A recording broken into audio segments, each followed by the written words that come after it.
Monsieur Johann von Wulner.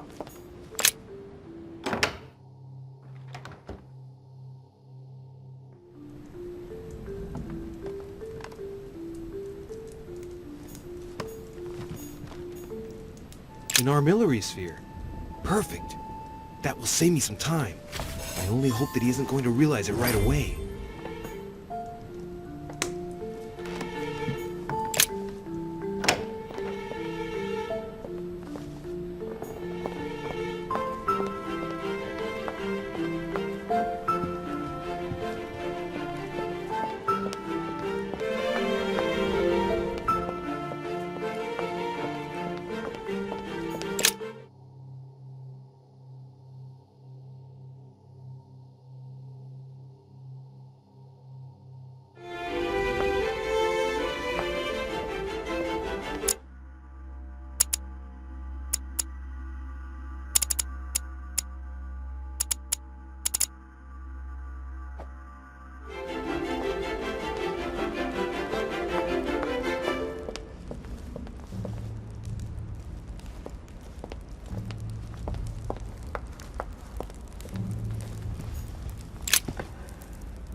God damn it, Dorishe! Are you joking or what? You sell me pipe dreams about Mortimer's project, and a few hours later, one of your allies completely breaks down. Is this what Mortimer's side is all about? What am I going to do now?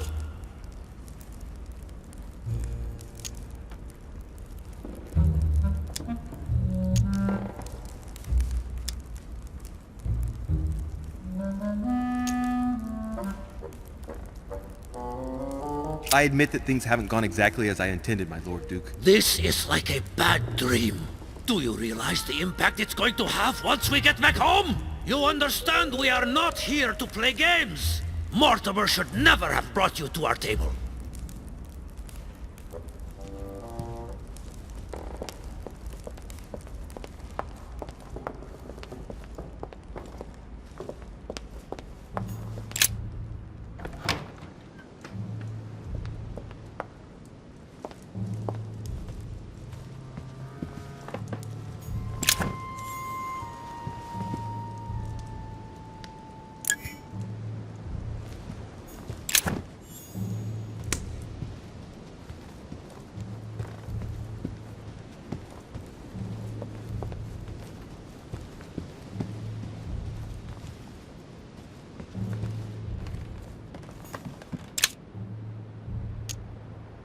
Amber crystals.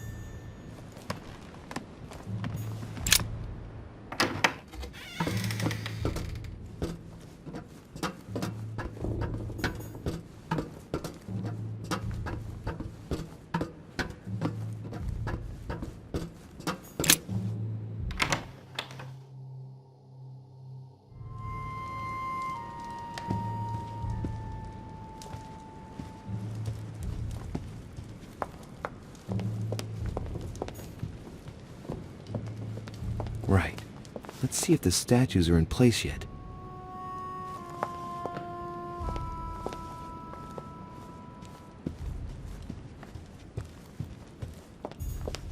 That statue is not positioned correctly.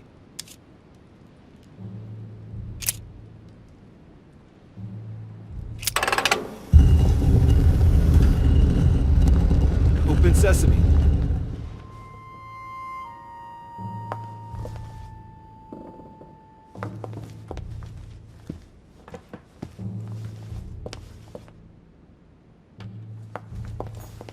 The Ring of the Nibelungs.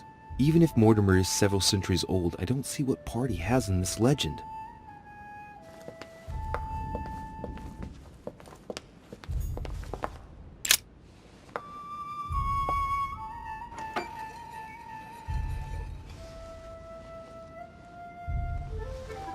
So that's the exegesis of Judas. I hope Mortimer doesn't read it very often, otherwise he's going to notice that someone's stolen it. But that's just too bad. I need it.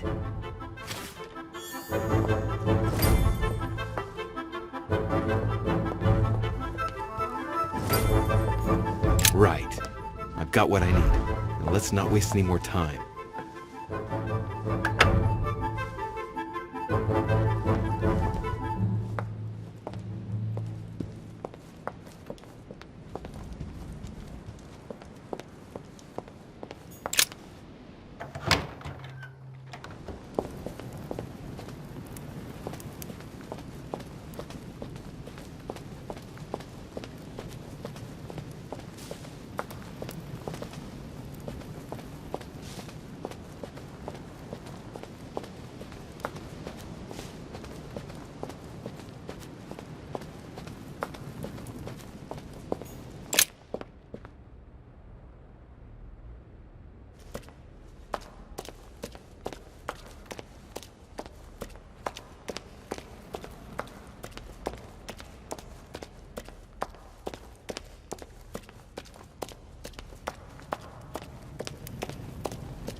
So, good.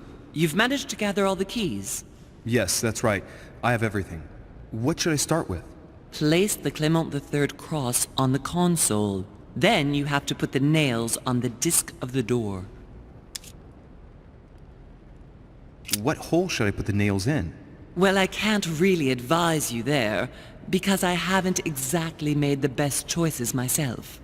All I can say is that you have to insert 1 to choose a town, 1 to choose a chapter, and 1 to choose a verse. Those are Roman numerals on the disc. What theme did you start with? As the fresco shows the birth of Christ, I placed 1 nail in Bethlehem, 1 in chapter 2, and 1 in verse 6. The iris opened a little. I thought it was normal. Behind the aperture of the iris, there is a duct in which I put my hand.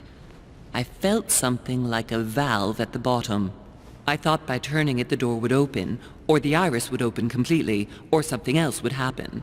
Instead, I felt something like an axe cut off my hand. I really thought it was the end of me. What did you do then?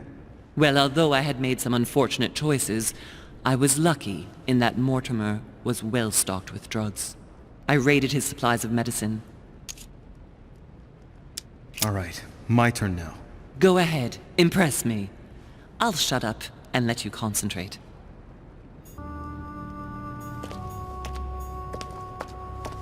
Great. Honey.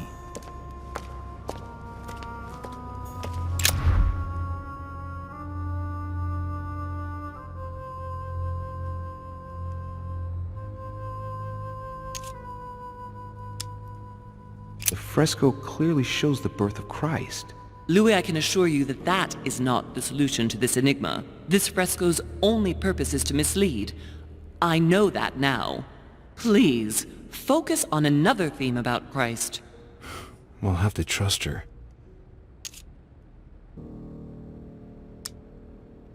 You could see that the paint has come off in parts.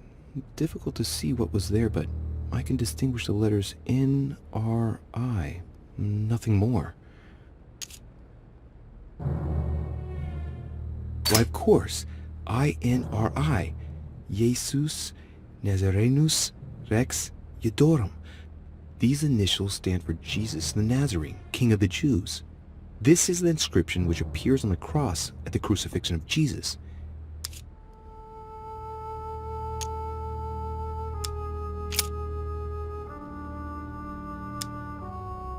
Yes, it's definitely a representation of the birth of Christ, but some of the details have flaked away. I can't see any other clues. One thing is for sure, this enigma deals with the life of Jesus, like my mother said.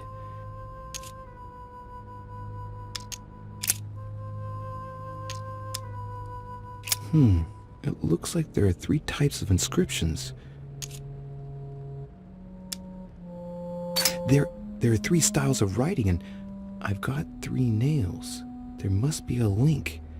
I must surely put in 1 nail per category. Clearly, we have names of towns, Arabian numerals, and Roman numerals.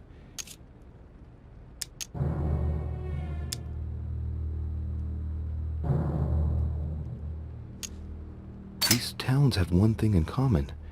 They're all related to the life and death of Jesus. For example, Jordan is the place of the baptism of Christ.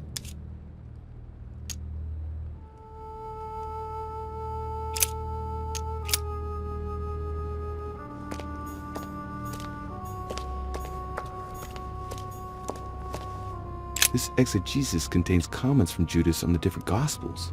It only contains certain chapters and verses, and the chapters are indicated by Roman numerals. The lexicon refers to different chapters and verses from the exegesis of Judas.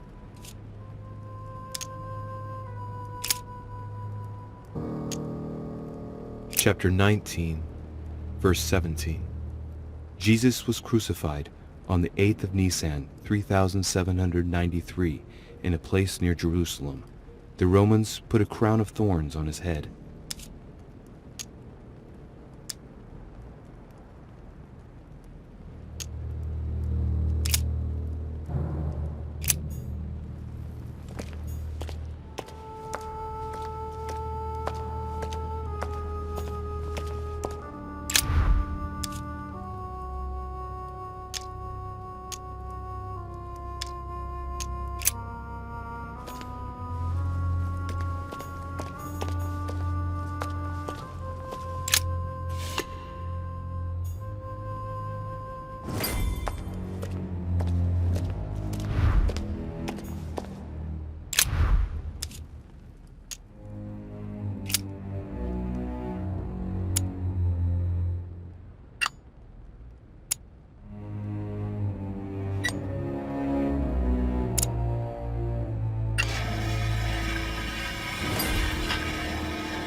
It works!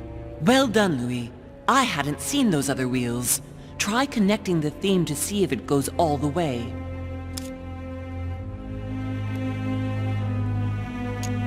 There must surely be a connection between the wheels.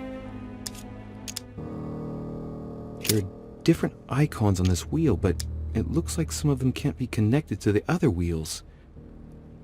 Now, given the difference between the number of icons and the number of towns, I think that only one path connects all the wheels with one another. Let's try to connect the theme I've chosen with the rest.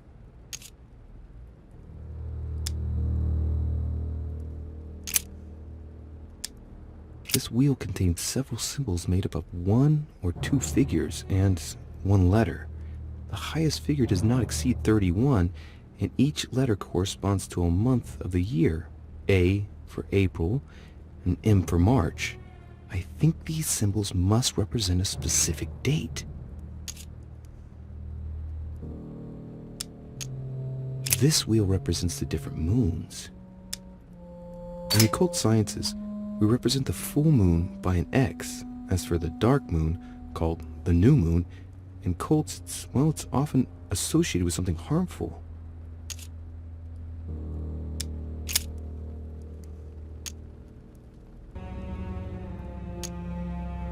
Look at this. There are notches between each of the wheels. So, I have to link the name of the town from the theme I've chosen to an icon, then to a date, and finally, the date to the moon.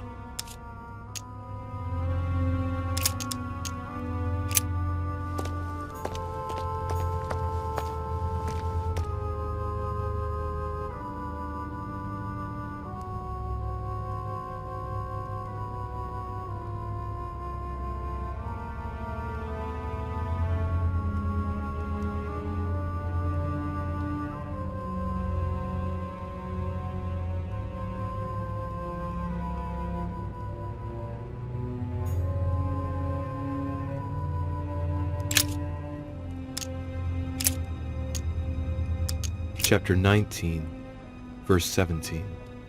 Jesus was crucified on the 8th of Nisan, 3793, in a place near Jerusalem. The Romans put a crown of thorns on his head.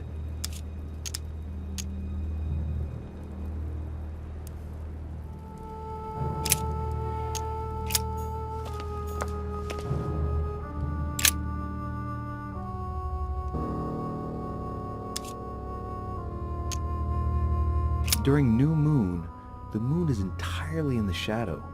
Then, the shadow moves from west to east, meaning left to right, and goes through the following states: waxing crescent, first quarter, waxing gibbous, full moon, waning gibbous, last quarter, waning crescent, and the cycle starts over with the full shadowed new moon.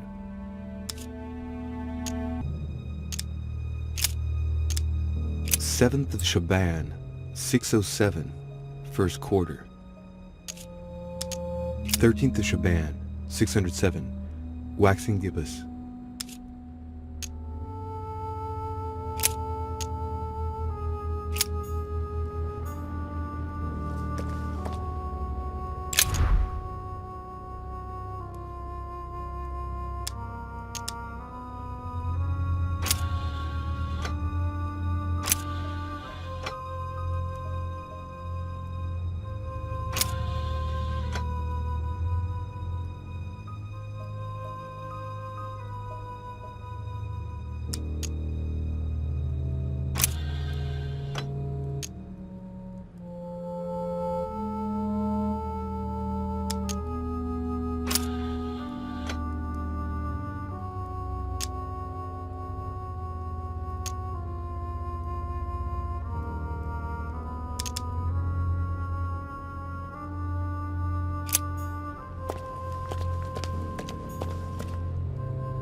I can feel the lever at the bottom. Good luck.